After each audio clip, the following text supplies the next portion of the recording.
Matagumpay na naisagawa ang isang lecture awareness program sa Zamboanga City na layuning magbigay kaalaman at paalala sa publiko hinggil sa iba't ibang isyung panlipunan at seguridad. Ang programa ay dinaluhan ng mga miyembro ng komunidad at iba't ibang sektor ng lipunan.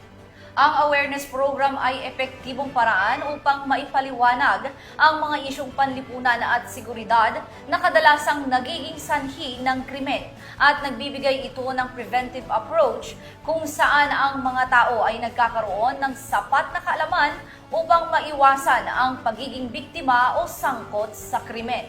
Narito ang ulat ni Patrolwoman Luis Marie Conde.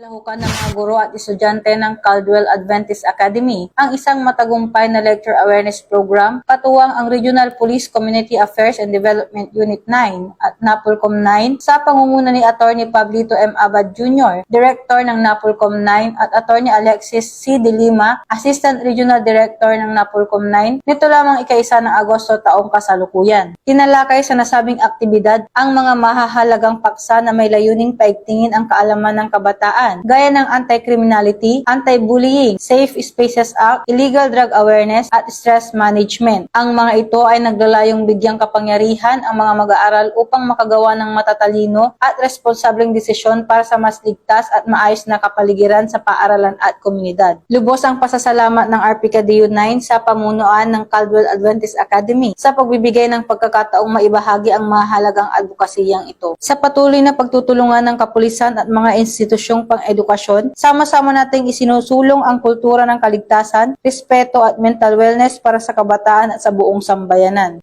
Mula dito sa Zamboanga Peninsula, ako ang inyong PNN correspondent, Patrolwoman Luis Marie Conde, alagad ng batas, tagataguyod ng balitang pulis.